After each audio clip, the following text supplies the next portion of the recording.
Hello friends, welcome back to Learners Academy. ये code हमने previous video में discuss किया था। इस कोड की हेल्प से मैंने आपको बताया था फॉर नेक्स्ट लूप कैसे काम करती है। ऑलरेडी मैं फॉर नेक्स्ट लूप के बारे में 2 वीडियोस बना चुकी हूँ। इसी लूप को आज हम और एक्सप्लोर करेंगे और आपको मैं नए नए मेथड सिखाऊंगी जो हम आगे अपनी वीडियोस में यूज़ करेंगे। अगर आपने प्रीवियस वीडियोस मिस कर दी हैं तो आप वो वीडियोस ज़रूर देख लीजिए। और आपको मैं बता दूं, मैंने ऑलरेडी 2 सीरीज़ बना चुकी हूँ वीबीए के ऊपर। एक है बिगिनर लेवल के लिए और दूसरी है डेटा टाइप्स एंड वीबीए। अगर दोनों ही सीरीज़ आप मिस कर चुके हैं तो प्लीज़ पहले वो सीरीज़ देख लीजिए ताकि आपको ये वाले कंसेप्ट भी क्लियर हो जाए। तो चलिए इसको सीखते हैं और एक्सप्लोर करते हैं अपनी फॉर नेक्स्ट लूप को।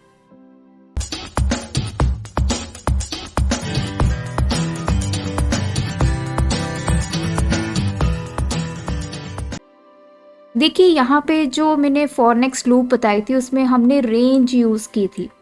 हमारा क्वेश्चन था कि हमने A1 से लेके A10 तक 1 to 10 डिस्प्ले करना था नंबर्स को, और वो मैंने आपको फॉर नेक्स्ट लूप की हेल्प से करके दिखाया और जिसमें कि हमने रेंज यूज़ की। अब बात आती है कि हम यही चीज़ डिस्प्ले करेंगे, from 1 to 10 numbers he display करेंगे सेल A1 से लेके A10 में। लेकिन यहाँ पे जो मैं कंसेप्ट यूज़ करने वाली हूँ वो है सेल्स। इस कंसेप्ट को आप कैसे यूज़ करेंगे, तो सबसे पहले मैं अभी इसी को कॉपी कर लेती हूँ।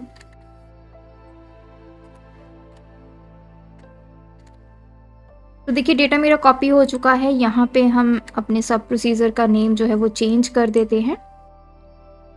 तो इनिशियली मैंने एक वेरिएबल लिया आई, उसको as a byte data type declare किया क्योंकि अभी हमारी वैल्यू 0 से लेके 255 तक है। अगर आपने वैल्यू बढ़ानी है तो आप इसके डेटा टाइप को इंटीजर भी लिख सकते हैं। फॉर लूप लगाई, जो आई है मेरा 1 से लेकर 10 तक चलेगा। अब यहाँ पे थोड़ा सा हम चेंज करेंगे, रेंज नहीं यूज़ करेंगे। अब मैं यहाँ पे कंसेप्ट आपको यूज़ करके दिखाऊंगी, सेल्स। तो देखिए सेल्स में हमें 2 चीज़ें चाहिए होती है, एक होता है रो इंडेक्स, दूसरा होता है कॉलम इंडेक्स। अब ये रो इंडेक्स और कॉलम इंडेक्स का मतलब क्या है? रो इंडेक्स मतलब किस रो पे हमने वैल्यू लेके आनी है। तो रो जो हमारी होती है वो 1 से शुरू होती है, 1 2 3 4 5 अप टू 10 हमें वैल्यूज यहाँ पे चाहिए। और दूसरा आता है कॉलम इंडेक्स, किस कॉलम में हमें वैल्यू चाहिए। तो कॉलम हमारा सेम है, that is first column, that is a. तो यहाँ पे जो रो इंडेक्स है वो आप देख सकते हैं चेंज होगा फ्रॉम 1 to 10।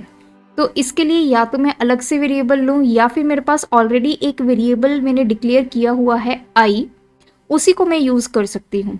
तो जैसे जैसे लूप चलेगी तो आई की वैल्यू इंक्रीमेंट होती जाएगी, 1 से लेकर 10 तक जाएगी। तो इसमें भी जो रो इंडेक्स में हमने आई दिया है उसकी भी वैल्यू 1 से लेकर 10 तक चली जाएगी और हमारा काम जो है वो हो जाएगा। अब बात आती है कॉलम इंडेक्स की, किस कॉलम में हमें वैल्यू चाहिए। तो कॉलम वैल्यू हमारी सेम रहेगी, फर्स्ट कॉलम में ही हमें वैल्यूज को डिस्प्ले करना है। तो मैं यहाँ पे लिख देती हूँ 1 डॉट, आगे आ जाता है वैल्यू इज इक्वल्स टू। अब वैल्यू क्या डालनी है, तो वैल्यू हमें क्या डालनी है, फर्स्ट सेल में 1 डालनी है, सेकंड सेल में 2 डालनी है। तो ये हम किसकी हेल्प से करेंगे, with the help of variable I, जैसे मैंने आपको प्रीवियस वीडियो में समझाया था। तो ये कोड हम लिख चुके हैं, उसके बाद नेक्स्ट आई आ जाएगा। तो ये हमारा कोड जो है वो कंप्लीट हो गया है और यहाँ से मैं इसको कर देती हूँ डिलीट। अब हम एक एक करके अपनी स्टेटमेंट्स को एग्जीक्यूट करेंगे और यहाँ पे लोकल विंडो में आप देखिए कि कैसे आई की वैल्यू चेंज होगी। आई की वैल्यू जैसे जैसे चेंज होती जाएगी वैसे वैसे आपका जो रिजल्ट है वो आपको मिलता जाएगा। तो F8 की हेल्प से मैं इसको डीबग करूँगी। तो देखिए अभी आई की वैल्यू है 1, जैसे ही आई की वैल्यू 1 हुई, जब ये स्टेटमेंट एग्जीक्यूट होगी सेल्स, यहाँ पे होगा 1,1, मीन्स फर्स्ट सेल की बात हो रही है, रो 1 कॉलम 1। तो ये कौन सा सेल हुआ, A1। उसमें वैल्यू क्या चली जाएगी, आई की वैल्यू क्या है 1। तो ये वैल्यू कहाँ जाके स्टोर होगी, हमारे सेल A1 में। तो मैंने F8 किया तो आप देख सकते हैं यहाँ पे स्क्रीन पे हमारी A1 सेल में वैल्यू आ चुकी है 1। दोबारा से F8 की हेल्प से इसको एग्जीक्यूट करेंगे। अब हमारा I हो चुका है 2, सेल 2,1, तो मतलब सेकंड रो फर्स्ट कॉलम। तो ये कौन सा सेल हुआ? A2 की बात हो रही है, तो इसमें वैल्यू चली जाएगी 2। तो इसी तरह से मैं इसको बार बार एग्जीक्यूट करूंगी और आप रिजल्ट स्क्रीन पे देख सकते हैं। जैसे ही I की वैल्यू 11 होगी तो देखिए यहाँ पे हम लूप से बाहर आ चुके हैं। लोकल विंडो में I की वैल्यू हुई 11, तो ये लूप से हम बाहर आ गए हैं। हम एंड सब प्रोसीजर करेंगे और हमारा जो काम है वो ख़त्म हो गया। और यहाँ पे आप देख सकते हैं 1 से लेके 10 जो है हमारा डिस्प्ले हो चुका है। तो ये हमने काम किया with the help of cells. आप रेंज की हेल्प से भी कर सकते हैं, आप सेल्स की हेल्प से भी कर सकते हैं। इन सभी को बताने का मेरा मेन मोटिव यही है कि आपकी जो प्रोग्रामिंग स्किल्स है वो बहुत इम्प्रूव हो जाए, ताकि आगे चल के जब हम एडवांस में VBA को करें तब आपको कोई भी दिक्कत ना आए। तो देखिए अब तो मैंने सिर्फ एक ही वेरिएबल से सारा काम करवा दिया। तो अब आप सोच रहे होंगे कि यहाँ पे I की जगह अगर मैं कोई और वेरिएबल लूँ और यहाँ पे भी कोई और वेरिएबल आप लेना चाहते हैं तो ये प्रोग्राम कैसे रन करेगा। तो उसके लिए भी देखते हैं हमारे पास क्या सोल्यूशन है। तो यहाँ पे देखते हैं जो हमारा रो इंडेक्स है उसको हमने x ले लिया और जो y है वो वैल्यू इसमें चली जाएगी। तो देखो जब भी हम यहाँ पे वेरिएबल्स लेते हैं तो वेरिएबल्स को डिक्लेयर करना बहुत ही इंपॉर्टेंट है, अदरवाइज आपको जो एरर है वो ज़रूर आएगा। तो पहले मैं इसको अभी डिलीट कर देती हूँ। तो कोड को हम डीबग करते हैं, यहाँ से इसको डीबग स्टार्ट। देखिए सबसे पहले ही हमें एरर मिल गया वेरिएबल नॉट डिफाइंड, क्योंकि मैंने ये देखिए ये बता भी रहा है कौन सा वेरिएबल किस लाइन में दिक्कत है। हमने ना ही x बताया है उसको, ना ही y बताया है। तो मैं यहाँ पर इनको डिक्लेयर कर सकती हूँ। आप सिंगल लाइन में भी इसको लिख सकते हैं, अलग अलग लाइन में भी इसको डिक्लेयर कर सकते हैं। तो मैंने दोनों वेरिएबल्स को डिक्लेयर कर दिया है कि x हमारा बाइट है, y हमारा बाइट है। तो अब फिर से इसको एग्जीक्यूट करने की कोशिश करते हैं और देखते हैं क्या हमें रिजल्ट मिलता है। तो देखिए लोकल विंडो में इसने i, x और y तीन वेरिएबल्स दिखा दिए जिनकी इनिशियल वैल्यू क्या है? 0 है। कोड मेरा रन हुआ, i की वैल्यू हो चुकी है 1। फिर से मैं F8 करूंगी। जैसे मैंने F8 किया तो यहाँ पे आ गया एप्लीकेशन डिफाइंड और ऑब्जेक्ट डिफाइंड एरर। इसका मतलब क्या है कि जो ऑब्जेक्ट ये x में यूज़ कर रही हूँ या y में यूज़ कर रही हूँ, इसकी वैल्यू नहीं समझ में आ रही उसको क्या है, जिसकी वजह से उसको ये पूरी की पूरी लाइन को एग्जीक्यूट करने में दिक्कत आ रही है। उसको नहीं समझ में आ रहा ये सेल्स क्या है, x क्या है, y क्या है। ठीक है, तो हमें सेल्स को रन करने के लिए, इस पूरी लाइन को एग्जीक्यूट करने के लिए x और y की जो वैल्यू है वो देनी बहुत ही ज़रूरी है। तो इस वैल्यू को आप कहाँ पे देंगे?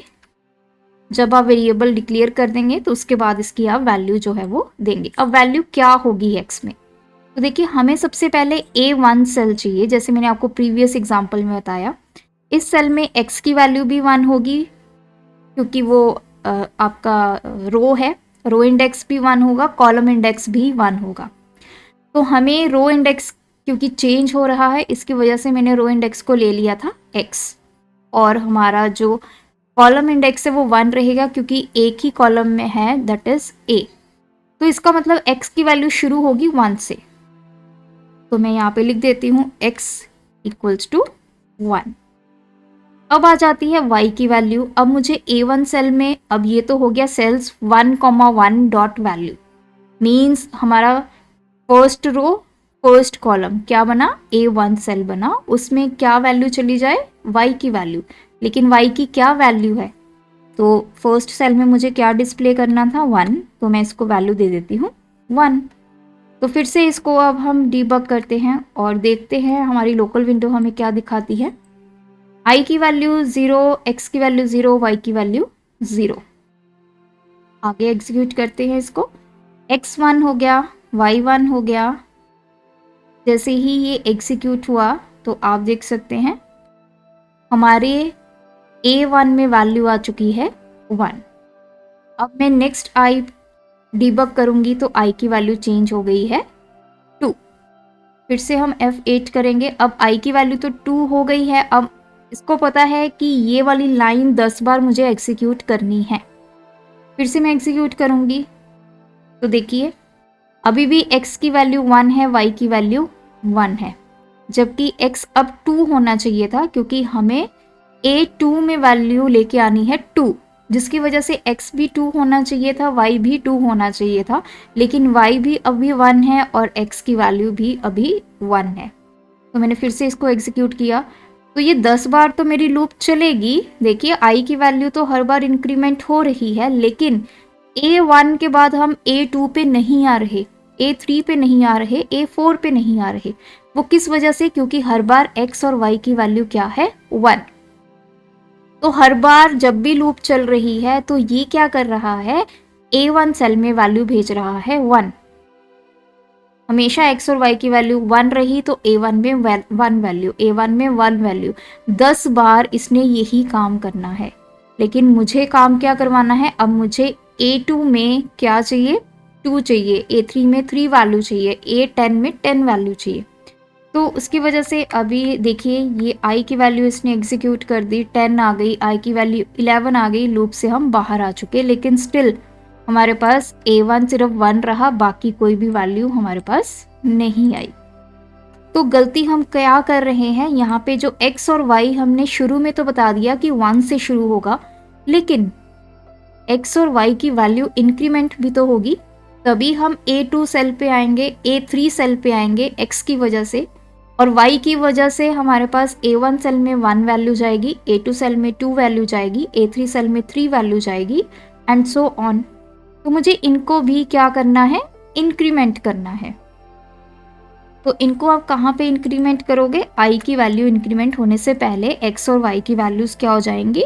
इंक्रीमेंट। तो इसको लिखने का सिंपलेस्ट वे है x equals to x plus 1, x में एक वैल्यू ऐड हो जाए, y equals to y plus 1। तो देखिए, तो जब A1 में हमारा 1 जाएगा, उसके बाद x की वैल्यू हो जाएगी 2, y की वैल्यू हो जाएगी 2।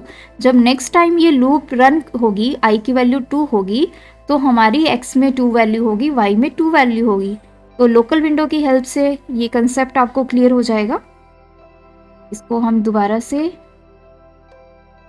देखिए, लोकल विंडो देखते रहिए। x की वैल्यू हो चुकी है 1, y की वैल्यू 1, फॉर लूप मेरी रन हुई, i की वैल्यू 1।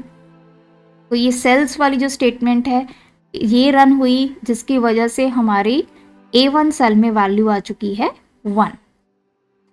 अब जब मैं इस स्टेटमेंट को एग्जीक्यूट करूंगी, x की वैल्यू 2 हो चुकी है, लोकल विंडो में देखते रहिए, i की वैल्यू अभी भी 1 है, y की वैल्यू 2 हो चुकी है। अब जब नेक्स्ट i एग्जीक्यूट होगा, i हो जाएगा 2। सेकेंड टाइम जब लूप एग्जीक्यूट हो रहा है, उस टाइम पे x की वैल्यू 2 होगी, y की वैल्यू 2 होगी, जिसकी वजह से ये जो स्टेटमेंट है सेल्स x, 1, तो ये हो जाएगा 2, 1। सेकेंड रो फर्स्ट कॉलम, तो सेकेंड रो फर्स्ट कॉलम क्या बना आपका? A2 सेल, इसमें वैल्यू क्या चली जाएगी? y, that is 2। तो देखिए, तो A2 सेल में 2 वैल्यू आ गई है। सिमिलरली फिर से एग्जीक्यूट करेंगे, x की वैल्यू 3 हो गई, y की वैल्यू 3 हो गई, i की वैल्यू 3 हो गई। अब आपके थर्ड लूप जब एग्जीक्यूट होगी तो उस टाइम पे A3 सेल में 3 वैल्यू आ जाएगी। तो सिमिलरली आप इसको रन करते रहिए। तो देखिए, ये कोड डिबग हो रहा है और साथ ही साथ में आपको सेल्स में वैल्यू मिल रही हैं। तो ये लास्ट टाइम हमारी लूप रन होगी। अब देखिए, यहाँ पे x की वैल्यू हो चुकी है 11। जब 10th टाइम लूप रन हुई, उसके बाद x इंक्रीमेंट हुआ 11, y हो गया 11। जब नेक्स्ट i होगा, i की वैल्यू भी क्या हो जाएगी? 11 हो जाएगी, और उसके बाद हम लूप से बाहर आ जाएंगे। तीनों वेरिएबल्स हो गए 11, तो मेरा कंट्रोल जो है वो लूप से बाहर आ गया, क्योंकि लूप हमारी रन करनी है 1 से लेके 10 तक। 10 के बाद कोई भी वैल्यू होगी i में, तब लूप आपकी रन नहीं करेगी। मैं फिर से F8 करूँगी तो हमारा जो पर्पस था वो सॉल्व हो गया है। फ्रॉम A1 टू A10 हमारे पास वैल्यूज़ आ चुकी हैं 1 टू 10। तो देख सकते हैं एक ही चीज़ करने को हमारे पास बहुत सारे मेथड्स हैं। तो बेस्ट यही होता है कि प्रोग्रामिंग स्किल्स अगर आपने इम्प्रूव करनी है तो जितने भी मेथड्स हैं आप उनको ट्राई ज़रूर करके देखिए, क्योंकि कहीं ना कहीं कभी ना कभी वो मेथड आप यूज़ करेंगे फ्यूचर में। तो इसलिए सारे मेथड्स को एक्सप्लोर करना बहुत ही ज़रूरी है। तो आज की वीडियो में हमने फॉर नेक्स्ट लूप को और 2 एग्जांपल्स के साथ एक्सप्लोर किया। नेक्स्ट वीडियो में और हम इस लूप को एक्सप्लोर करेंगे डिफरेंट टेक्निक के साथ। तो आप मेरे चैनल के साथ बने रहिए। चैनल पर नए हैं तो चैनल को सब्सक्राइब कर लीजिए, वीडियोस को शेयर कीजिए, कमेंट ज़रूर कीजिए वीडियोस के ऊपर। Thanks for watching this video, keep supporting us.